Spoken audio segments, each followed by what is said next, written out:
Hello, I'm continuing my reviews on Hammer's Dracula series with Dracula A.D. 1972, which I have on this DVD set with 3 of the other Hammer Dracula films, including Horror of Dracula, which I also have a standalone copy of. Now, Dracula A.D. 1972, of course, came out in 1972, and this is the 7th film of Hammer's Dracula series, but the movie acts basically as a reboot to the series because it completely retcons the continuity of this series. Like, the movie begins with a battle between Dracula and Van Helsing that never happened in any of the previous films, and you can't even say that maybe that's taken place after the events of Scars of Dracula, because this battle is taken place in the year 1872, yet the first film in this series, Horror of Dracula, took place in 1885, so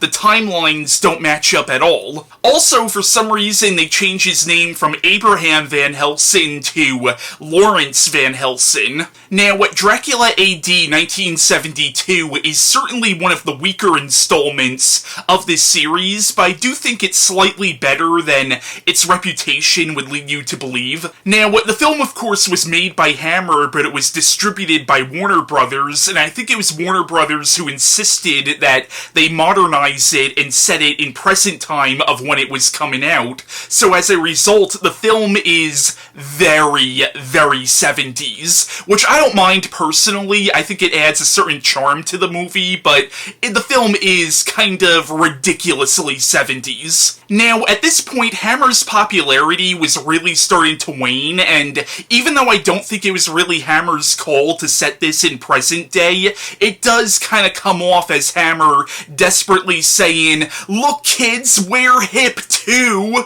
Like, pretty much all the younger characters in this movie are hippies, yet the movie doesn't really seem to understand what the whole point of the counterculture movement was, and the film could have really played into that. But the plot of the movie is it begins in 1872, where Lawrence Van Helsing, who is this continuity's version of Abraham Van Helsing, and Count Dracula literally fight to the death. Like, they kill each other in battle, but then a servant of Count Dracula, a young man named Johnny Alucard, takes Dracula's remains and buries them in a churchyard. The movie flashes forward to 100 years later, and we start following some of the descendants of Lawrence Van Helsing, a professor named Lorimer Van Helsing, if I'm saying his first name right, and his granddaughter Jessica. But Jessica runs around with this group of friends, one of whom is Johnny Alucard, the same young man we saw in the beginning of the film, and even though he's not a vampire yet, it does appear that Dracula granted him some form of quasi-immortality because he's the same age he was 100 years prior. But what happens is Johnny Alucard convinces Jessica and her friends to partake in a satanic ritual to basically get Satan to free Dracula from hell. So now that Dracula has returned, he starts going after Jessica's friends and turning them into vampires, and then he goes after Jessica. So Lorimer Van Helsing now has to fill in the shoes of his ancestor and save Jessica from Dracula. Now, in the film, Christopher Lee once again plays Count Dracula, and to be honest, he really doesn't get a whole lot to do in this movie. Now, even though I still think Christopher Lee is probably my favorite Dracula, in reality, after watching all these Hammer Dracula films, Hammer did not give Lee a lot of opportunities to really explore this character. And you can see why Christopher Lee was getting very sick of the role at this point.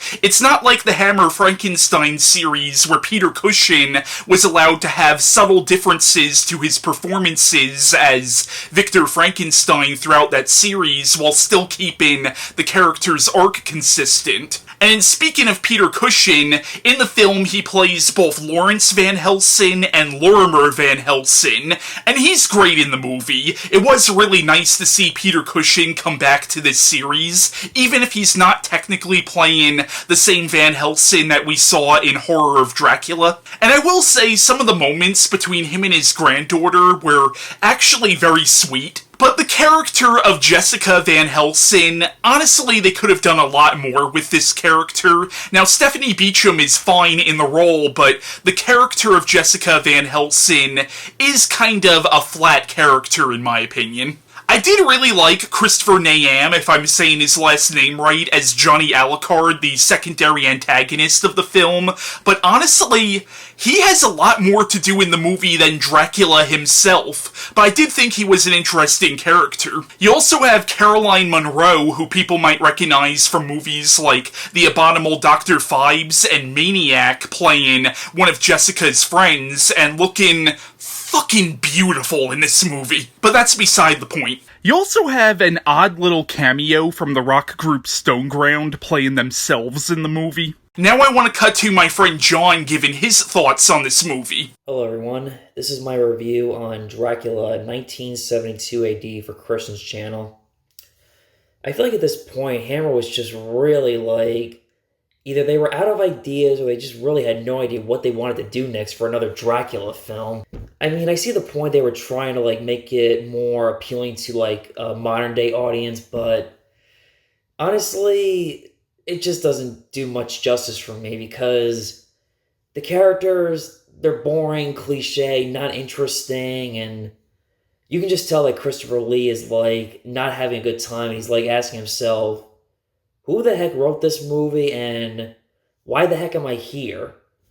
It is cool to see Peter Cushing again as Van Helsing. I thought the opening scene was pretty cool when we see Dracula and Van Helsing fighting each other and he stabs and kills him and then Van Helsing dies. Then we jump forward 100 years later. The character Jessica, Van Helsing's granddaughter, it's not that she wasn't a bad character. I feel like they just didn't really give her enough, like, character development and enough personality. And I just wish that they could have maybe focused just the movie on her and her grandfather. That could have been more, like, interesting. The opening scene, like, when we see, like, that hippie band, it's like, wait a minute, are we watching a Dracula film or a different type of movie? It's like the film was meant to be Dracula, then they just end up changing to, like, a stereotypical 70s hippie horror film. Also, the part when they resurrect Dracula again, it made me think about Taste the Blood in some way. This was like Taste the Blood of Dracula, but more modern day 70s.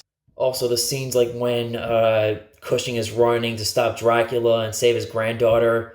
The music in the background feels like something you remember out of the 60s Adam West Batman show. I kept making a joke to myself, to the Vampire Mobile. Also, another thing I don't like about this film is, what I love about the Hammer films is they have such great, like, gothic atmosphere. Like gargoyles, castles, the darkness. It's just so, like, creepy and awesome. This, on the other hand, is not gothic. They really took away the gothic atmosphere in this film. And you have more of, like, a hippie 70s atmosphere. Also, Lee does not have enough screen time. He's barely in the film that much.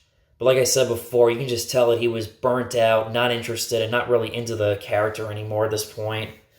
He was only doing it for the paycheck. Van Helsing fights Johnny the Satanist. It was like a rehash of the first film, like in the end, like when Van Helsing fights Dracula and he fakes his death and he drags the drape down and does the cross thing on him to kill him when he gets burned by sunlight. It wasn't as good as, like, that movie. This was just not that good and not, like, as well done compared to the first film when Van Helsing takes down Dracula. Also, like, even when Dracula and Van Helsing do finally meet face-to-face and have their match, it's not that good. I am not in a rush to rewatch it again anytime soon, unless maybe I'll watch it in 2072 for the 100th anniversary, if I ever live that long. But I hope you enjoyed John's take on this movie. But yeah, Dracula A.D. 1972, I think it's an alright movie. Like, I don't hate it, but I don't love it either. I think it's just okay. Like, I've seen the movie twice now. I saw it once years ago, and then I watched it again in preparation for this review, but I'm not sure if I'm really gonna go out of my way to watch it again. But that was my review on Dracula A.D. 1972, and my next movie review will be on The Satanic Rites of Dracula.